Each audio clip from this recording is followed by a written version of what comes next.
Beyond 3D. Good evening. Welcome to the spring season here in the Southern Hemisphere, and welcome to this weekend's edition of Beyond 3D. Matt and Clint in the studio with you once again, loving it and living it. So, Clint, for me, it's been a very hard week, so let's see how it's been for you. How have you been going? Have you seen that movie Tombstone? No, I haven't actually. Kurt Russell and Val Kilmer. Val Kilmer plays... I remember it, but I don't remember the whole plot of it, so go for it. Val Kilmer plays this character called Doc Holliday. Yes. Who's on death's door all the way through the film. Okay. Yeah, that's me. It? Yeah. I'm in my prime. Gotcha. I'm in my prime. A little bit of Doc Holliday there. A little bit of Doc Holliday. Well, guys, it has been a fascinating week worldwide. A lot of things going on. Earth changes happening. Many, many different things. So hopefully you're all thriving out there and doing quite well. But you're here to get some information, and we're here to give it to you. So that's exactly what we're going to do. Did you see the mass death of those reindeers? I saw... Yes, I did see those up in Norway or something like that. Yes. Yes. Well, it came out in the media that it was allegedly a lightning strike. A lightning strike. But none of them look crispy. None of them. Well, I'm not an electrician. I'm not a sparky by any trade, but I'm pretty sure that when lightning enters your body, it also needs to exit. Somewhere, yes. Somewhere. None of these reindeers had any entry or exit points on them. Interesting. And turns out that the reason they died, Fukushima. Allegedly, these reindeer are riddled with gamma rays. Interesting. Yeah, so a mass gamma ray incident killed off quite a large herd of reindeers in Telemark in Norway. There was another one after that. I'm trying to remember it now, but there was another mass. I think it was cows. Okay. I'm trying to remember where, but they found about 19 to 25 or so cows in a field, all dead. Looked like it happened under the same kind of circumstance. Yeah, well, these were gamma ray surges, primarily from radioactive isotopes from Fukushima. Well, that's a very interesting point, because we now have the 2020 Olympics coming up in Tokyo, so that'll have a dramatic effect going forward, if anybody wants to go there and deal with that. I have personally seen a lot of people that do YouTubers that are in Japan are being asked by Japanese tourism to actually go to Fukushima and to actually bring people around to the fact that, oh, look, it's still thriving. There's still a thing here where you can go and visit and be a tourist and things like that, which I find very odd. That's great, but you can turn up there and be a tourist. But everything that wants to kill you is around you. That's it. I don't know, maybe they feel if this thing happened on the coastline and you know which way the wind is blowing, as long as you stay, downwind, or upwind from it, you're not going to have to worry about it. I don't know, but I find it very odd. Well, it's not just that, it's in the entire food chain as well. Yeah. So therefore, it's starting to show up in the food chain in a way that people can understand by having a mass death in Norway of animals. And you have to really take a look and say, wow, what the heck is actually going on? How long ago was Fukushima now, do you think, from 2011? memory? Something like that. Something like that, yeah. So it's taken, roughly? Yeah. 5-6 years to make its way around the world and end up in the food chain. And end up killing animals. That just popped into my head now, reminds me a lot of the things that happened around the World Trade Center in 2001. A lot of people who actually were in those pits in Ground Zero when that happened and breathing in all of that stuff came up with some very rare and extreme cancers 5 to 7 years after the fact. So once again... You told me a very personal story about that. My sister had that happen to her, and quite frankly, when I'm hearing these things and you start to see evidence around the world of things like this happening, and you have to just say to yourself, well, why are they covering it up? And some people say they're covering it up because the so-called elitists of the world are looking for a cull of population, and this is a perfect way of doing it without them having to go and start another war somewhere. They can just do it in a scientific method. Well, that's why Big Pharma hasn't released any cancer cures. Yeah. And it was very interesting about Big Pharma now. It's fascinating. Guys, go to any U.S. website, and when they're doing commercials from big pharmaceutical companies, take a look at what is stated at the end, and it's not that fast kind of stuff anymore. They actually give you at the end of the commercials or at the end of the spots all of the side effects that can happen to you, including suicidal tendencies and death. It's very interesting these days what's going on as far as the media is concerned when it comes to dealing with companies that are like Big Pharma. Fascinating. This week, Dr. Richard Allen Miller posted Oh, yes. the identity card of one Barry Soetoro for his ID card for the Columbia University in New York, yeah. in the city of New York. Yeah, so I'll pop that up on the Facebook page tonight. Barry Soetoro's university card. And if you don't know who that is, just take a look at the photo. Yeah, just take a look at the photo. That's his actual, for anybody that doesn't know, that's his actual name on his birth certificate. Interesting. Very interesting. But we don't have to worry about him very much longer. We have other people who have other fish to fry. I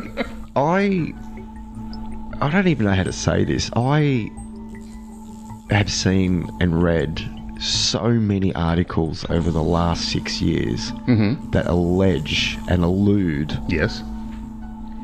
to Barry Soetoro having a third term in office. Yeah. I know what you're going to say. It's never been done before, and I understand all that. Well, Franklin Roosevelt was the only person to do that, but after he died, after his fourth term, that's when they changed the law. Yes. And put the amendment in so that a president can only serve for 2 terms or 8 years. But I've also, and I don't know why I do know why, it's called the little creepy bots that live on Facebook. I haven't gone looking for any of this kind of information. This came to me. Okay. I've been inundated this last week with little pop-ups alluding to Barry Soetoro. I'm going to keep using his name. To Barry Soetoro extending his term to a third term and coming out, winning a Nobel Peace Prize and coming out with disclosure and winning a Nobel Peace Prize for it. Again. Yeah, a lot of them lately. So we can get 2 of them. That would be interesting. I have heard, now you're hearing little bots on the Facebook pages and things like that. I have heard people that I consider to be old sages, African American or black sages, that are saying the exact same thing. They do not believe to this day that there will be an election come November. Yeah, and we sound like tinfoil hat when we say stuff like that. Oh, look, I don't know. We don't know, but all we can say is that information comes across us. Yes, it does. Passes through our hands. It does. And we either process it and throw it away, or we share it. You put it out there and see how people feel about it, because it'll resonate within them as well if they feel the same thing. But from a political standpoint, it has been a fascinating week. We've avoided politics intentionally. We've tried it to. I've tried to, quite frankly, and honestly, I think based upon what happened last week in the U.S. with the elections and things like that, I think we should still basically avoid it. It's pretty pathetic. So we'll deal with that a little bit later down the track. But I did, along in the vein we're now speaking on, one thing did happen. I was watching the Farsight organization. Courtney Brown, and they were doing, what they're now doing is a program where every month they do remote viewing, and they're trying to find out what next month's news headlines will be. What's the accuracy been on that so far? I believe he said they started doing this in May, and they've been pretty darn accurate so far. They don't, well, let's see, they predicted the Egypt Air crash over the desert or the water there. How long ago was that now, from memory?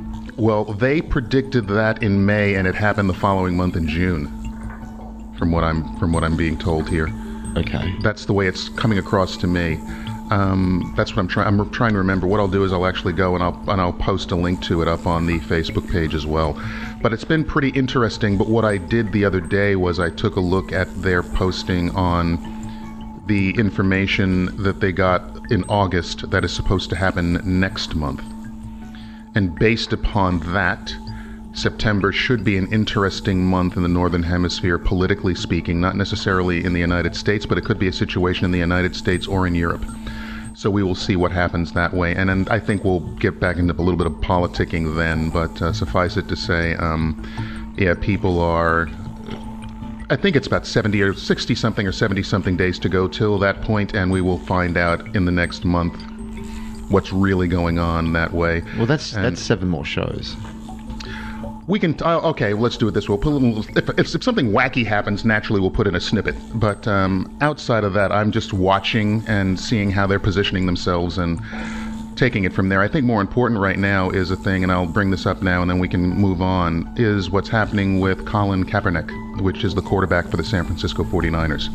Okay. And the fact that he has decided that he will not, under any circumstances, we'll see how it goes, stand up during the national anthem. Now, in the United States, the national anthem, very patriotic and everything. Stand up, take your hat off, listen to the song, sit down, start yelling and screaming. Hand on the heart. Yes, some people do, some people don't. But I can remember when I was a kid, we were in New York, we went to Shea Stadium. Now, we're in Shea Stadium, normally you see the New York Mets, but we were there to see the Yankees because this was when Yankee Stadium, the old Yankee Stadium, was being refurbished, renovated. And so what happened was the Yankees played in Shea Stadium for a year or so. And so I was there for a Yankee game. And before going to the game, I was talking with my dad at the bar in Harlem with his friends, and they were telling me the stories about what happened to them in World War II in the segregated United States Navy and armies. And I said, well, that's ridiculous the way you guys were treated based upon the fact that you're supposedly serving your country. So with that in my head, I went to this baseball game, and I decided that I was not going to stand up with the other 30 or so thousand people in Shea Stadium for the national anthem. I decided I was going to sit down. How did that go down? One of the security guards came up to me and he said, the national anthem is on, you're supposed to be standing. And I said, I don't believe I have to stand for that. And he said, well, if you don't believe you have to stand for that, get up and get out. And so, I looked at him, and I had 3 friends of mine with me, and I just went, not a problem. And I just got up and walked out when the anthem was over, but I didn't stand for it. Can I ask why? Because... What was going through your head at the time? What was going through my head at the time was this. You are standing up for a song or an anthem of a country that treated your parents with absolute disrespect and disdain. Cool. Therefore, why am I going to honor that if they wouldn't even honor people, the for all aspect of things? They weren't honoring all of the people.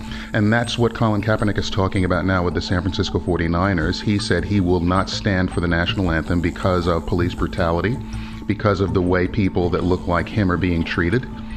And it's very interesting the pushback he's getting from the league. He is getting support in circles you wouldn't think he would get support from. He's getting support from the military. A lot of people in the military are saying, look, we fight to protect the rights of Americans to pledge allegiance to a flag and to say the national anthem. And we also respect the fact that they have a right not to. So it's been very interesting how certain executives in the league are talking about he's a traitor, and how people that are in the military and are serving their country truly are saying he has a right to his opinion and can express that opinion in any way, shape, or form. So they're honoring the First Amendment, and some of the executives in the league of the NFL are not honoring the First Amendment. It's very prickly. It's a lot of it's drawing attention to what's going on there, and I think it's a social endeavor.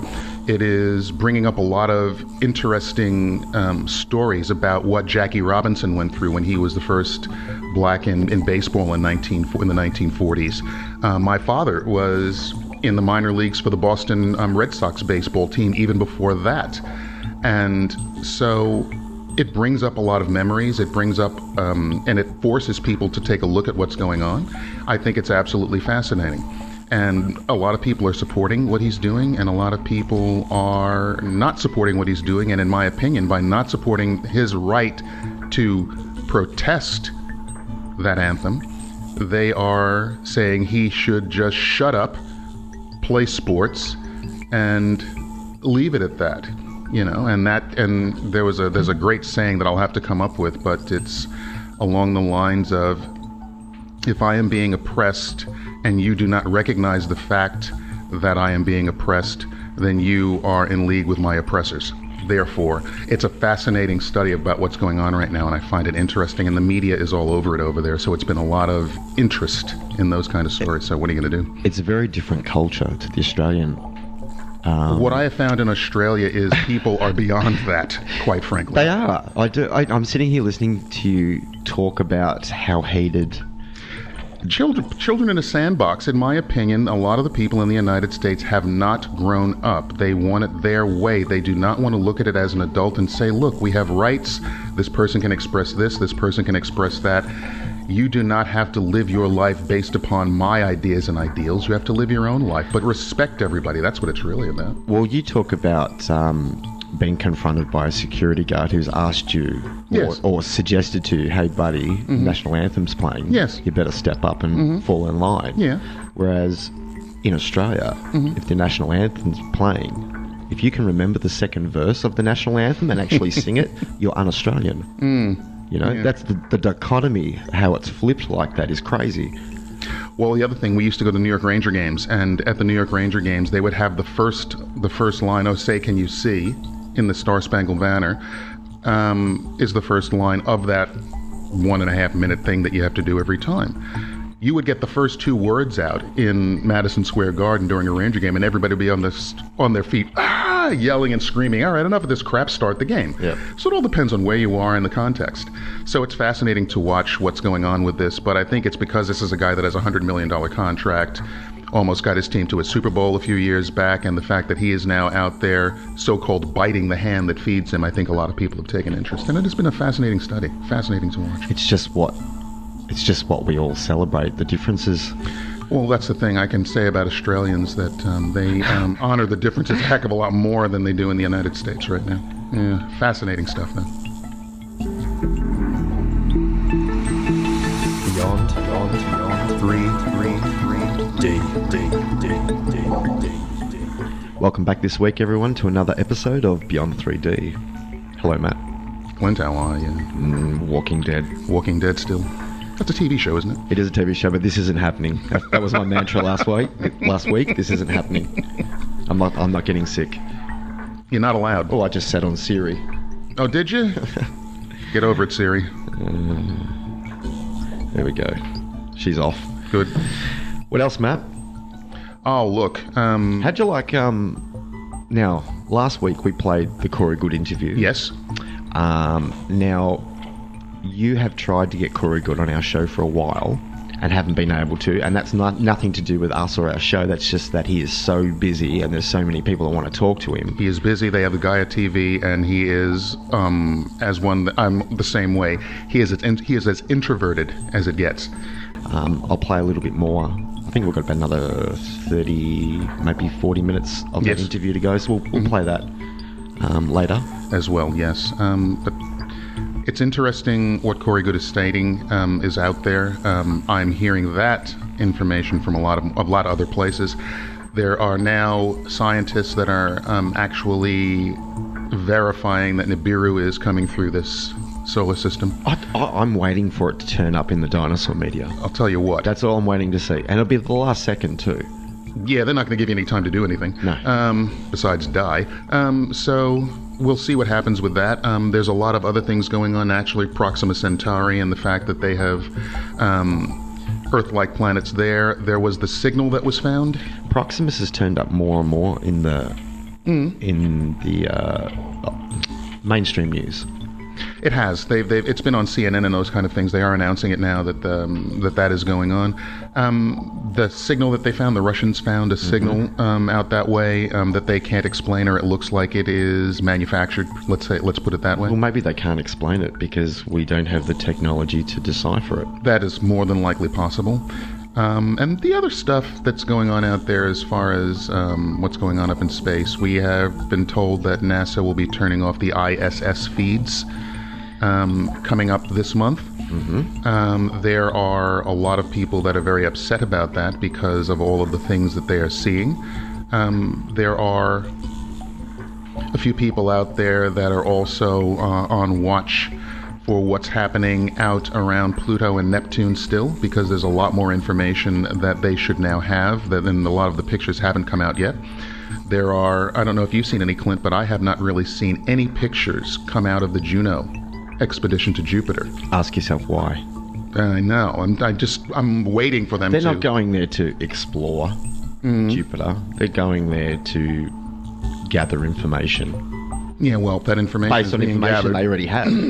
It's being gathered, but they're not putting that out into the general populace. We won't hear about that stuff for years. Well, they have to doctor up the photos if there are any and make sure that we can't see anything that's too pertinent or that will allow us to know that, wait a minute, we can see exactly what that is. Cut it out now. And anybody who queries that statement that you just made about them doctoring up photos, just go back through our podcasts, which I haven't put up yet. They will get there. When I get those podcasts put up, we've run interviews of people who their job at NASA was to literally paint out UAPs out of photos. Absolutely. And that's what's going on here. There have been a lot of interesting sightings over Australia of late. Orbs and different types of UAPs going up in the skies. All you have to do is spend about an hour or one night looking up and you will definitely see something up there moving around in a very odd manner, not just satellites crossing above you. There's a lot of interesting information coming out from the scientific community, which is great. More of this information needs to be revealed. I was looking this week at a lot of things from Dr. Stephen Greer and what he's been talking about lately, insofar as the fact that he's working with the government of France, and they are going to be revealing a lot of the information that they have. The fact that the United States security regime has decided to chastise him for announcing that publicly. He knew that was going to happen anyway. Well, that's the way it works, but quite frankly, I'm pleased that they're willing to bring this information out so people can see exactly what's going on out there. We were just watching an interesting video on quantum computers, which I think we should also have on the show. I think that's a very pertinent point right now, but the thing about it that I found interesting as I was watching it was the fact that we are talking about building a machine as human beings that can dimensionally shift, or you can get into parallel universes and things like that. If you want to know the best machine on this planet right now that can do that, it sits in between your ears and it's known as your brain. That'll never be replicated on that kind of scale. And the fact of the matter is, and I am saying this from experience, if you know the right techniques and you do the right meditations, you don't have to worry about a quantum computer doing that kind of thing. Does it take time to get there? Yes. Your brain has the capacity. If your brain has the capacity to envision and build a quantum computer, believe me, you can do it. It's a no-brainer, for lack of a better term. That's got a lot to do with quantum computing. Has a lot to do with the current phenomena at the moment of the Mandela effect. That's what it was, yes. That's what they're joining links to, or correlating at the moment. Yeah, and it's an interesting theory, quite frankly, and from a scientific standpoint, as far as quantum physics and things along those lines, I think we'll have to do a little bit more exploration into that, because as I said just a minute ago, from personal experience, you can train your brain to be able to do amazing things, and but that leads into what is going on with the food that you put into your body to fuel it. It leads to what is in the water. It leads to what is in the air. And when you start to look at all of this stuff and you say, wait a minute, I'm trying to clear the pineal gland out in my brain so I can actually travel the universes and the galaxies, and then all of a sudden you say, well, all of a sudden there's fluoride and all of these borons and baryons and things in the water. Yeah, it's not going to happen. It's not going to happen when there's chemtrails over your head. That is the whole point. So then you start to say, well, why are there chemtrails over my head? Is there some system or some entity that is trying to stop me from doing all of these things?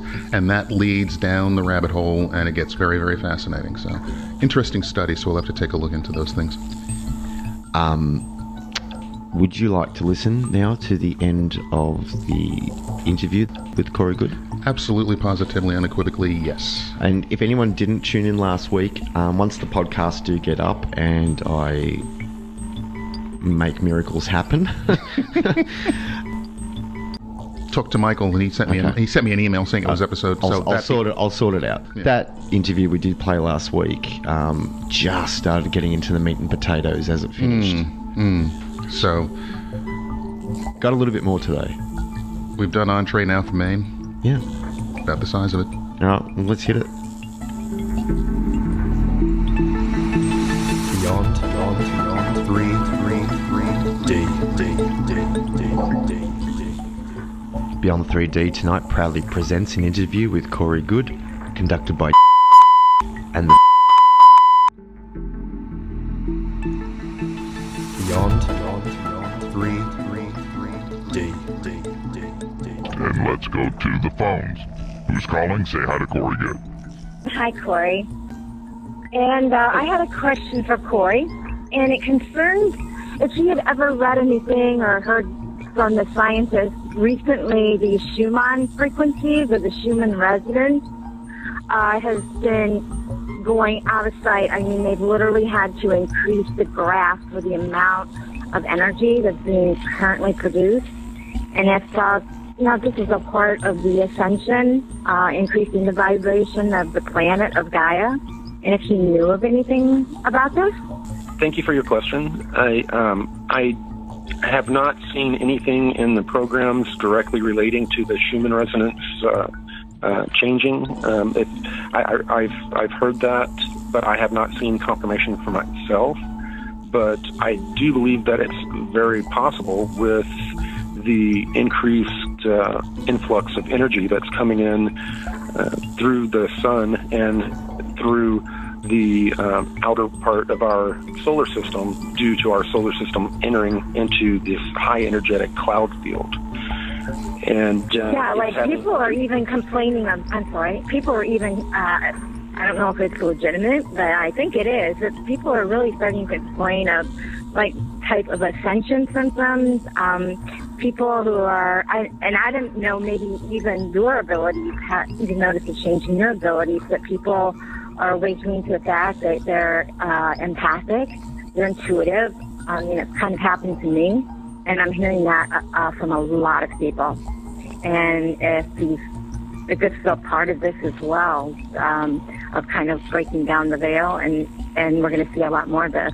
People like us that are sensing it and can feel it, the change of energy, the change in the behavior of people and animals. People like us, we see the changes occurring. Okay. Thank you for the call. Thank you so much. Guys. Who's calling? Say hi to Corey Goode. You're live. Corey. Hi. Hey, random question for you. Do you know if, the not good guys of the SSP and those guys, do they ever show up in people's houses? Yes, they have been known to. Yes. In military re-abductions, that kind of thing. A lot of time, when people are being picked up by non-terrestrials, these people will come and pick them up to find out what the aliens are interested in. Mine was different in that they showed up in my home, but they were behind me, and someone touched my arm, put his hand on my arm and said, "We wanted to let you know we're here." But they wouldn't let me turn around, and all communication was being done telepathically. And then, because I was like, what is going on here? And it was before you had mentioned the smart glass pads, or before you came out with any of that. They actually had one of those and were showing me pictures of what I was looking at in my house. And it was, I had never been so scared in my entire life. And there was a man and a woman, and I heard the woman because I was doing stuff on my iPad, and I clicked it off when this guy touched my arm, and I was trying to use my iPad to see what was going on behind me. And when they realized what I was doing, the woman was like, "She's trying to see us." And I stopped, and he increased his grip on my arm, and I pretty much shut down. And when I woke up, the guy went out, and when I woke up the next morning, I knew they'd been here, but it took a lot for me to be able to get any memories back. Yeah, interesting. Was that the only time that this type of thing happened? Well, that was that, and then in the last 3 or 4 months, I've had maybe at least 4 times where I've been in the middle of doing something in my home, and I black out, while I'm doing, I can be writing something on a notepad in the kitchen or something, and I come to because I'm running into a wall, but the only thing I can see, I have a vision where like I'm walking down a hallway, but then I hit a wall and then I go right back out. And then I'll come to a couple hours later and be sitting in a chair. I do find that interesting, and certainly the reference to the glass panel, or how Corey described that in the past. It was Corey talking about the glass pads. Oh my God, I've seen one of those. Exactly, and thank you for sharing that with us. Hi, you're live on Say hi to Corey Goode. Who's calling? Oh, hey, how are you? Hey, I'm doing great. Hey, Corey. Hey. Corey, say hi to How's it going? My question to you is, for those of us who aren't empaths, what role do higher dimensional beings have in our everyday lives? These beings, that they have the same role that they've always had. They're bringing us knowledge and comfort, because they are trying to guide us in a responsible way. So, I don't know. That's the best I can answer that at this point. Yeah, I guess what people call guardian angels could be interpreted as higher dimensional beings. Oh, absolutely, yeah. Oh, that's awesome. Thank you for that clarification. Thank you for the phone call. Corey, I wanted to ask you, when you say higher density being, what do you mean by that? Are we talking about their minds? Are we talking about consciousness? Are we talking physically? Are they thicker? Or is it necessarily, are you referring that they're just better than us? What do you mean by higher density? You hit it on the nail on the head in the beginning. They are of a higher frequency consciousness, a more cohesive consciousness. And because the physical follows the mental and spiritual development, physically, their molecules are vibrating at a higher rate.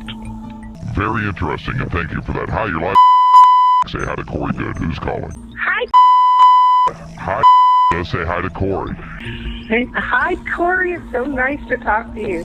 What's your question for Corey? My question is, what did your parents think when you were going through this as a kid? I mean, did they know what was going on? Were they did they approve, or was this all kind of done behind the scenes? It was something that was being done behind the scenes, and there appears to be no one in the family that knew about it. So they, my family, when I was real young, there was a lot going on, like in a lot of families, and the parents are pretty much wrapped up more in what was going on in their life than what was really going on in my life, to be honest. But I know that the relationship I have with my daughter, if something was going on like that with her, I would know.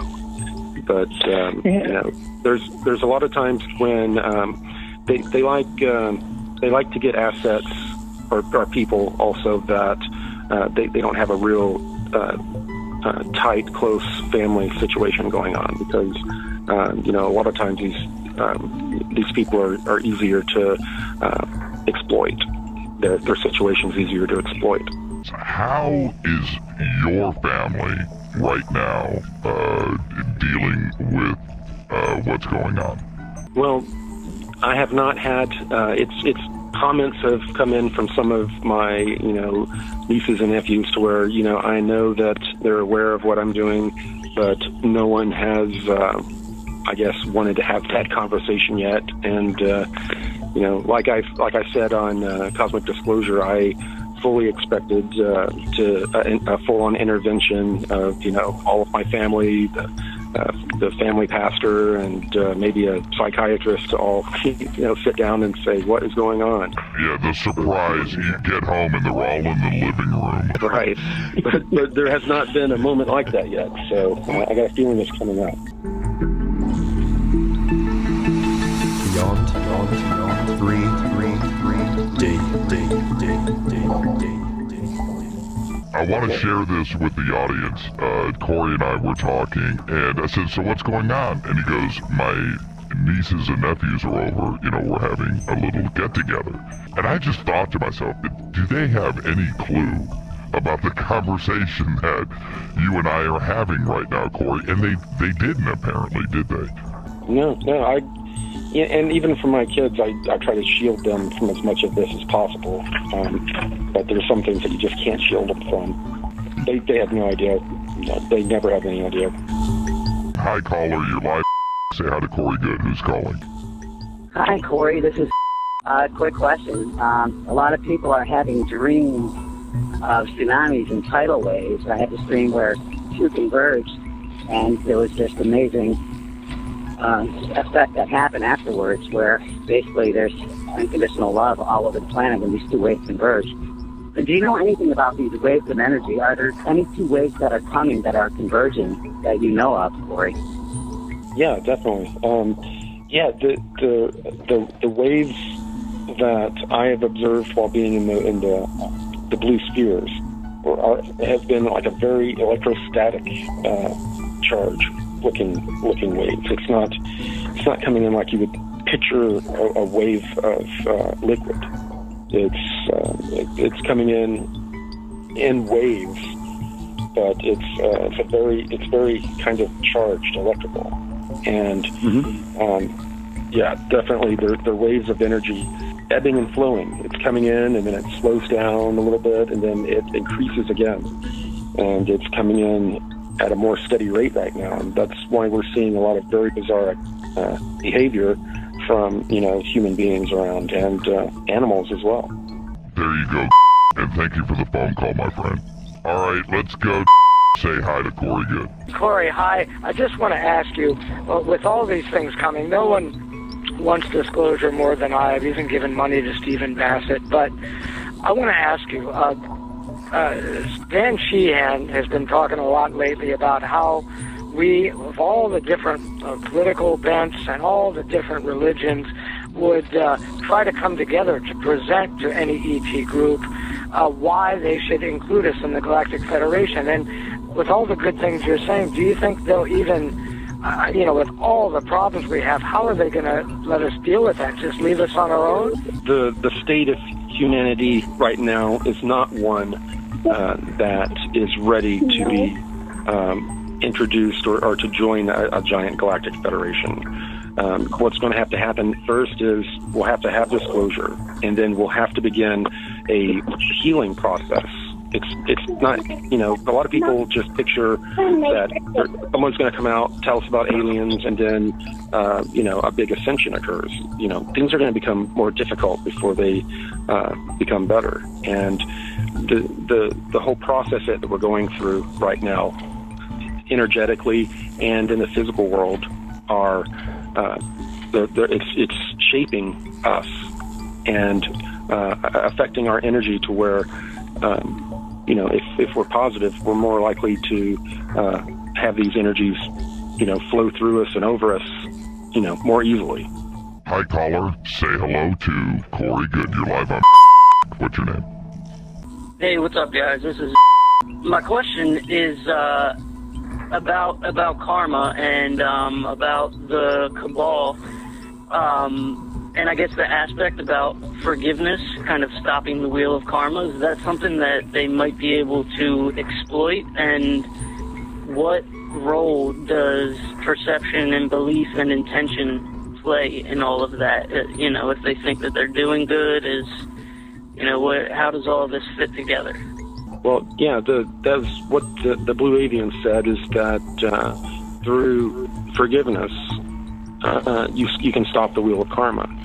And if you've truly, made a reckoning and with what you've done and are, making the changes and are not going to continue that behavior, and you've gone through the process of asking or having your victims forgive you and forgiving yourself, then it's not really a scam. I mean, you're doing what you need to do to transition. One last phone call. You're live. Say hi to Corey Goode. Who's calling? Oh my god. Me and my dad are fans of Corey, and we've heard about this thing called, like, evolution now. Like, humans are in stage 3, and, like, we're gonna go to stage 4, and I just want to know how that's gonna work. Like, when are we gonna evolve? Like, Corey, stage 3 to stage 4. What the Blue Avians have communicated is that we are already a transitional species. We are in transition. We are evolving. We are ascending already. And depending on our where we are in our journey individually, that's going to dictate what our experience is going to be in this transition. You know, there are a lot of people, some people that are more spiritually developed than others that are going to start showing different signs and abilities before other people. And going back to, you know, we all have to deal with our karma, deal with who and what we are as beings before, and also to deal with all of the information that's going to come at us in disclosure, but, you know, before we can move on. But the energies have been coming into this solar system since at least the 30s, and since then we have all been a transitional species. Corey, I want to thank you for coming on the show. Great time with your people at Joshua Tree. So. Yeah, thank you so much, Corey. Beyond 3D. Once again, thanks and to Corey Goode for the second part of that fantastic interview, and we hope you guys enjoyed it as much as we did. Now, we've had Peter Maxwell Slattery on the other week. Absolutely. And he spoke very much along the same lines as Corey Goode about the same kind of stuff. Mm-hmm. And as a matter of fact, I believe on YouTube, and I'll put a link up to this, that Peter Maxwell Slattery just put up another interview that he had done with another group of people. And once again, very, very fascinating what he is talking about. And this is local as far as we're concerned, guys, right down here in Australia. And we just love the fact that a lot of the people in the Northern Hemisphere are starting to come down and talk to people in the Southern Hemisphere about what's going on down here. It's absolutely fantastic. That's all we've got time for this week, Matt. Absolutely. So you guys, once again, it has been an absolute pleasure. You take great care of yourselves. We will catch you a week from now with another edition of Beyond 3D. So take care, Clint. You take care too, Matt, and I hope both of us are back on board next week with a little bit more energy. Oh, look. This is the way it goes, folks. A lot of things to do, a lot of places to go, a lot of people to see, so... Well, we're in spring at the moment, so hopefully things will turn around over the next 7 days. Spring has sprung, the grass is grizz. I wonder where the birdies is. We will catch you next week. Take care. Good night. Just because you haven't experienced it doesn't mean it doesn't exist.